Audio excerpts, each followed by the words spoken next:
जय हिंद दोस्तों, सैनिक समाचारों में आपका हार्दिक स्वागत है। सबसे पहले बात करते हैं रोज की तरह हेडलाइंस की। हाँ जी दोस्तों, सभी को चैलेंज, मैं सैनिकों को दूंगा सबसे बड़ा सम्मान 1 करोड़ रुपए। यदि किसी भी स्टेट में दम है तो करके दिखाओ, जो मैंने कहा वो मैंने किया।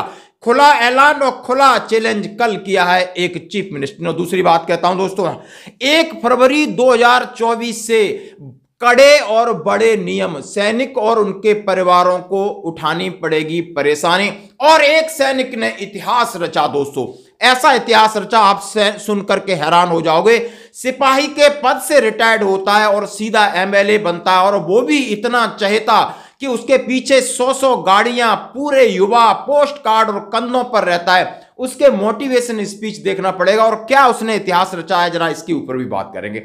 तो दोस्तों सबसे पहले हम बात करते हैं, उन्होंने कहा है कि अभी तक जो भी शहीद सैनिक होता था उसके परिवार को सिलाई मशीन मिलकर उसका अपमान किया जाता था। और मैं ये घोषणा कर रहा हूं, मैं दिल्ली का मुख्यमंत्री हूं, पंजाब में हमारी सरकार है, मान साहब मुख्यमंत्री हैं। यदि शहीद सैनिक, यदि किसी भी परिवार का जो सेना के अंदर जवान शहीद होता है तो मैं खुद जाऊंगा, मुख्यमंत्री खुद जाएंगे। मेरे को याद है चुनाव के पहले मैं आपके बीच में आया था, हम लोग आपको वादा करके गए थे, गारंटी दे के गए थे कि अगर हमारी सरकार बनी और पंजाब की धरती पे रहने वाला कोई भी सैनिक फौज में अगर शहीद होता है उसके परिवार को 1 करोड़ रुपए की सम्मान राशि दी जाएगी। हमने अपना वादा पूरा किया। आज पंजाब के अंदर पिछले 1.5 साल में जितने भी पंजाब के रहने वाले शहीद हुए हैं, हर एक के परिवार को मान साहब खुद उनके घर जाके 1 करोड़ रुपए का चेक दे गया। दिल्ली में पहले अगर दिल्ली का कोई रहने वाला शहीद होता था, सरकार उसकी विधवा को एक सिलाई मशीन दिया करती थी, उनकी बेइज्जती की जाती थी शहादत के बाद। हमने दिल्ली में भी 1 करोड़ रुपए की सम्मान राशि देनी चालू की,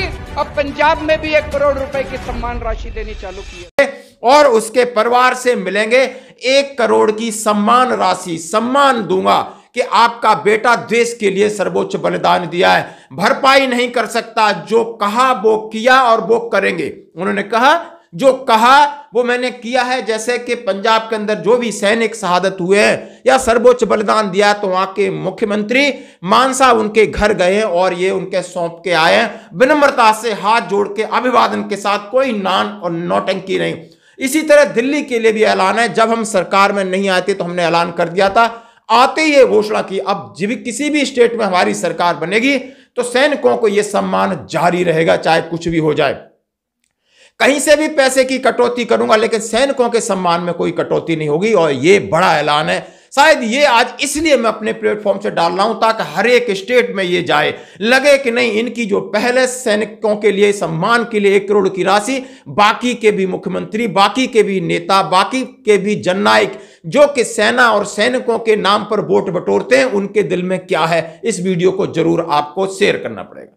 बढ़ते हैं अगली खबर की तरफ। जैसा कि हम आपके बात कहते हैं, 1 फरवरी 2024 से जो सैनिकों को परेशानी आने से पहले मैं उस एक बंदे का, एक कमांडो का, एक पूर्व सैनिक का नाम लेना चाहता हूं, जिसका नाम है राम कुमार टोप्पो। ये राम कुमार टोप्पो एक गरीब परिवार का, आदिवासी बहुल इलाके का एक लड़का, जिसके पास खाने पीने कपड़े नहीं थे, जंगल में रहता था, बमुश्किल से मजदूरी पिताजी माताजी करते थे, मजदूरी करते करते सेना में भर्ती हुआ।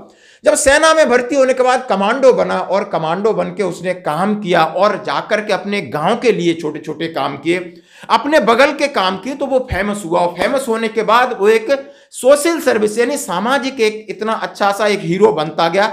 और 14 साल में उसको नौकरी छोड़ने के बाद वहां के जितने युवा हैं, बुद्धिजीवी, सब उसके सपोर्ट में आ गए और पूरा मीडिया उसके पीछे पड़ गया।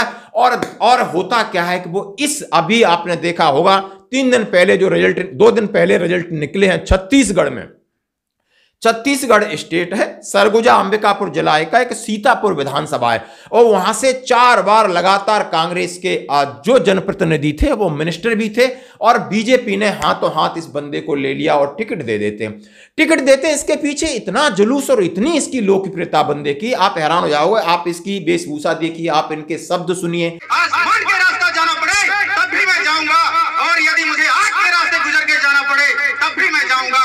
आज से लगभग 20 दिन पहले हजारों की संख्या में लेटर मिला था, व्हाट्सएप के माध्यम से भी मैंने यहाँ के भाइयों और बहनों ने मुझे सीतापुर विधानसभा में आने की निमंत्रण दिया था। लोगों को प्रेरणा कर रहे हैं, बोला मैं अपना जीवन लोगों की सेवा के लिए न्यौछावर करूंगा, मुझे इसी तरीके से रहना है गरीब बन के, लेकिन सेवा में कोई चूक नहीं करूंगा। सबको प्रेरणा दे रहे, चाहे स्कूल की शिक्षा को लेकर हो, चिकित्सा को लेकर हो।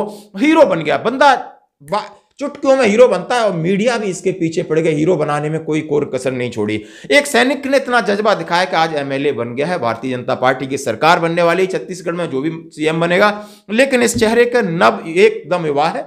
आप देख सकते हो, इसके सारे वीडियो की एक एक झलक आपको देखनी होगी, सराहना करनी होगी कि नहीं, यदि हम अच्छा काम करते, अच्छी सोच के साथ आगे बढ़ते, अच्छा सही अप्रोच है, तो जनता हमें जरूर स्वीकार करती है, क्योंकि हम फौजी हैं। दोस्तों अब बढ़ते हैं लास्ट खबर की तरफ। जैसा कि हमने आपको बताया 1 फरवरी से बड़े नियम है, और जैसा कि और नियम क्या है, आपका डिपेंडेंट कार्ड, यानी डिपेंडेंट कार्ड की जगह आपको अब नया मिलने वाला है और मेडिकल एंटाइटलमेंट सर्टिफिकेट। और इसके लिए बहुत सारी बाधाएं हैं, ये आप समझ सकते हो। आवश्यक सूचना आपके साथ जरूर शेयर करूंगा।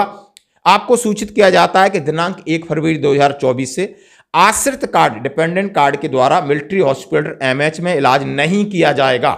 1 फरवरी 2024 से मिलिट्री हॉस्पिटल में अपने आश्रित को दिखाने के मेडिकल एंटाइटलमेंट सर्टिफिकेट का बनवाना अनिवार्य है।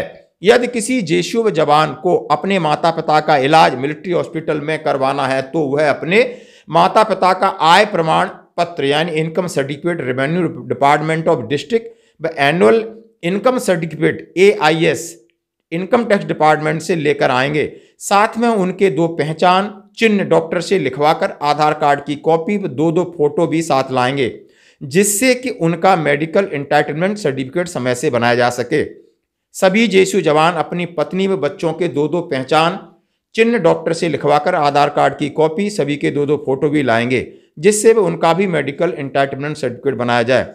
जेशु जवान छुट्टी पर जाता है, ऊपर दिए गए दस्तावेज ला करके अपने माता पिता पत्नी बच्चों के जो आपको MIC समय से बनवा लें, जिससे कि उनके माता पिता पत्नी उनका इलाज बिना रुकावट के किया जाए। और जैसा कि इसके ऊपर जो गाइडलाइंस निकली थी कि किस तरीके से आपने ये मेडिकल एंटाइटलमेंट सर्टिफिकेट बनवाना है, और जैसा कि पहले अभी तक एक डिपेंडेंट कार्ड चलता था, हम सभी जानते हैं, आराम से यूनिट की ऑफिस में जाके साइन किया और कहीं भी हम इलाज करवा लेते थे।